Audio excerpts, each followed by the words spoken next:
Version 4 অর্থাৎ 4 number version হচ্ছে এটা। তো এত নাম্বার ভার্সনেও হচ্ছে এটার কেন এই অবস্থা আই ডোন্ট নো। এটার আগের মতো হচ্ছে পাওয়ারটা ফিরে আনলে ভালো হইতো। অ্যান্ড আরেকটা জিনিস, ভার্সন 4 কিছু আপডেট হয়েছে, ঠিক আছে, ভালো জিনিস, হেডলাইট আপডেট হয়েছে, এই সেই, কিন্তু এটার গিয়ার ইন্ডিকেটর কই? এখনো পর্যন্ত কোনো গিয়ার ইন্ডিকেটর দিল না। 4 নাম্বার আপগ্রেড হয়ে গেল অলরেডি। নিজের পার্সপেক্টিভে যদি দেখেন অথবা আমার পার্সপেক্টিভে দেখেন, ডিসিশন কিন্তু ওই একটাই আসবে যে FZS ভার্সন 4টা হচ্ছে আমার তখন চয়েস থেকে বাদ পড়ে যাবে। যে না, আমি এই প্রাইস রেঞ্জে এখন আমার কাছে অপশন আরো আছে, এমন না যে আমরা এটা কিনে লাগবে। এখন মনে করেন আমি ইয়ামাহা লাভার, ঠিক আছে, আমার ইয়ামাহা বাইক খুবই ভালো লাগে, সবকিছুই ভালো লাগে, তখনও আমার মনের ভিতরে এই খটকা চলে আসবে, কি ব্যাপার, আমি কি আসলে কিনতেছি, কি কিনে কি পাইতেছি। এটা ভার্সন 4 আপডেট চলে আসলো, কিন্তু এখন পর্যন্ত হচ্ছে অনেক কিছুই বাকি।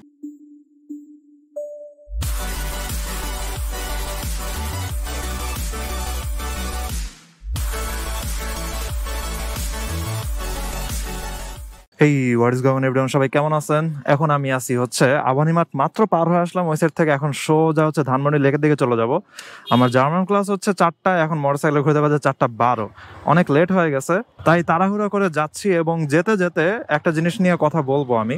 সেই কথাটা বলার আগে আমি বলে নেই, আমি ছোট্ট একটা মোটর ব্লগার এবং আমার হচ্ছে কোনো স্পন্সর নাই রাইট নাও। সো এটা আপনি মোটরসাইকেল কোম্পানির স্পন্সর অথবা হচ্ছে কোনো সেকেন্ড হ্যান্ড শোরুমের স্পন্সর, কোনো কিছুই নাই।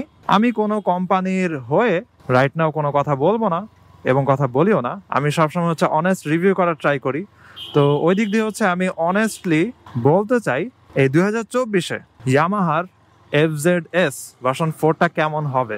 যদিও আমি নিজে একজন হোন্ডা রাইডার, কিন্তু ইয়ামাহা সুজুকি জাপানিজ ব্র্যান্ডগুলো আমার অলওয়েজই ভালো লাগে। তো ওই দিক দিয়ে হচ্ছে হোন্ডা, ইয়ামাহা, সুজুকি সবগুলা কোম্পানির প্রতি আমার টান আছে এবং সবগুলা কোম্পানির মোটরসাইকেল চালানোরও আমার ইচ্ছা আছে।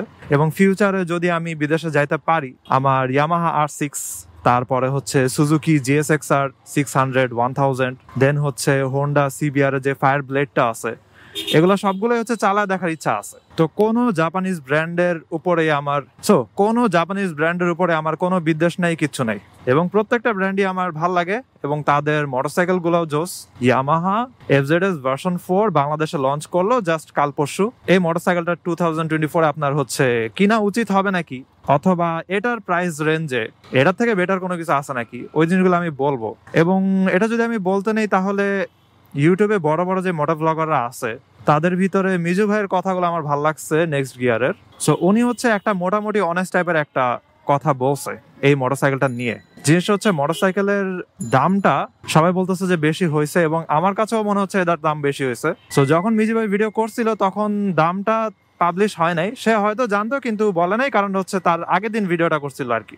এখন এই মোটরসাইকেল যে FZS, এইটা আসলে বাংলাদেশে যখন প্রথম আসছিল তখন বলা যায় সেই পরিমাণে মানুষদের মন কেড়ে নিছিল, কারণ যেমন ছিল পাওয়ার তেমন ছিল মোটা চাকা। মানুষ মোটা চাকার মোটরসাইকেল তখন ফার্স্ট ইন্ট্রোডিউসড হইলো আর কি, এবং সবার কাছে জোস লাগছিল জিনিসটা। তারপরের ভার্সন গুলাতে পাওয়ারটা কেন জানি কমায় দেওয়া হলো, এবং পাওয়ারটা কমায় দেওয়াতে আসলে হচ্ছে যেসব মানুষের মনে করেন একটু বয়স্ক আছে অথবা যারা একটু কমফোর্টেবলি হচ্ছে জাস্ট স্মুথলি স্লোলি রাইড করতে চায়, তাদের কাছে মোটরসাইকেলটা তখন মন কাড়লো। কিন্তু ইউথ এর কাছে তো হচ্ছে পাওয়ার অথবা টর্ক, এই জিনিসগুলো হচ্ছে বেশি ইম্পর্টেন্ট, এবং তাদের কাছে এই জিনিসগুলো বেশি ভালো লাগে। তো সবাই যে উল্টাপাল্টা চালায় এরকম না, উল্টাপাল্টা না চালালেও আপনার মোটরসাইকেলের কাছে একটা ইনিশিয়াল টর্ক এবং পাওয়ার, এই জিনিসগুলো তো অবশ্যই দরকার। এবং আপনার যদি পাওয়ার ভালো না হয় তাহলে তো আপনি হাইওয়েতে অনেক ধরা খাবেন আর কি।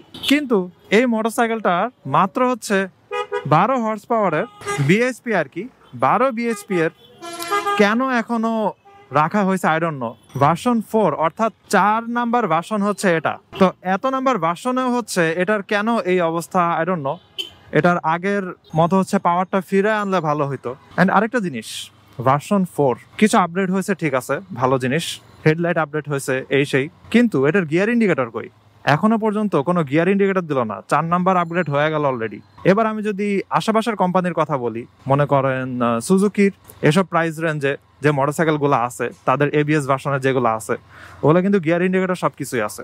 তারপর আপনি মনে করেন হোন্ডার হর্নেট যেটা ছিল বাংলাদেশে 150 সিসির, ওইটার গিয়ার ইন্ডিকেটর ছিল না, কিন্তু হর্নেট যে 2.0টা আসলো এটার কিন্তু গিয়ার ইন্ডিকেটর আছে, কিন্তু এটার প্রাইস এটা থেকে আরো 10,000 কম। তো জিনিসটা পুরাই উল্টাপাল্টা। তার উপর আরেকটা জিনিস দেখেন যে ইন্ডিয়াতে এই মোটরসাইকেলটার প্রাইস হোন্ডা হর্নেটের থেকে কম। কারণ কি, হোন্ডা হর্নেটকে আসলে তুলনা করা যায় হচ্ছে মনে করেন 160cc অথবা অ্যাবভ ওসব সিসির মোটরসাইকেল গুলোর সাথে 160 থেকে 200 কম্পেয়ার করা যায়। কিন্তু ইয়ামাহা FZS ভার্সন 4 এটার পাওয়ার টাওয়ার সিসি যাই বলো না কেন হর্নেটের থেকে কম, তাই এটার প্রাইসটাও ইন্ডিয়াতে কম। ঠিকই আছে সবকিছু, কিন্তু বাংলাদেশে এসে কিভাবে এটা আরো 10,000 বাইরে গেল হর্নেটের থেকে, আই ডোন্ট নো।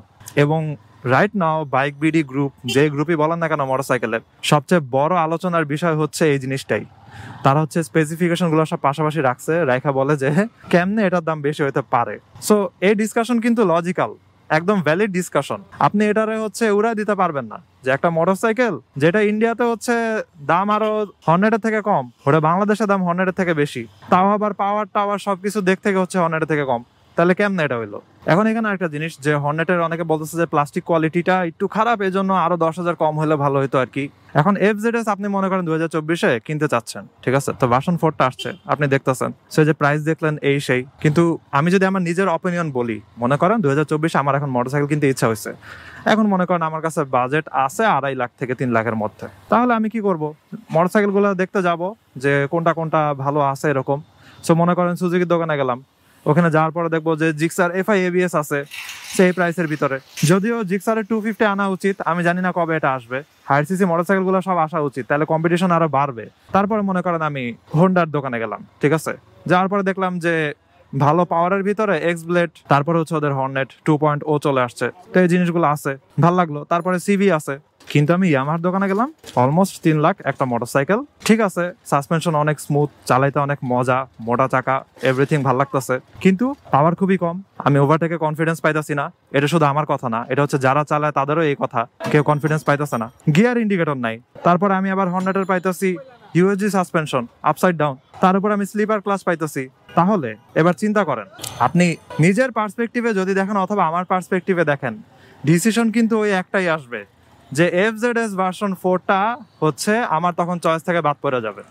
যে না, আমি এই প্রাইস রেঞ্জে এখন আমার কাছে অপশন আরো আছে, এমন না যে আমরা এটা কিনে লাগবে। এখন মনে করেন আমি ইয়ামাহা লাভার, ঠিক আছে, আমার ইয়ামাহা বাইক খুবই ভালো লাগে, সবকিছুই ভালো লাগে, তখনও আমার মনের ভিতরে এই খটকা চলে আসবে, কি ব্যাপার, আমি কি আসলে কিনতেছি, কি কিনে কি পাইতেছি। এটা ভার্সন 4 আপডেট চলে আসলো, কিন্তু এখন পর্যন্ত হচ্ছে অনেক কিছুই বাকি। তো এটাই ছিল আর কি আমার শর্টে একটা ভিডিও, যে 2024-এ এমন একটা জায়গাতে গাড়ি রাখছে, দেখেন কি অবস্থা, আমি ঢুকতেই পারতেছি না। যাই হোক, এটাই আমার একটা শর্ট ভিডিও ছিল যে 2024-এ FZS ভার্সন 4 কিনা উচিত হবে নাকি, কারণ অনেক ধরনের আলোচনা চলতেছে এবং ক্রিটিসিজম চলতেছে। আপনারাও কমেন্ট করতে পারেন, আপনি নিজে যদি কিনতে যাইতেন, ঠিক আছে, এবং আপনার বাজেট এই রেঞ্জে থাকতো, তাহলে আপনি কোনটা নিতেন।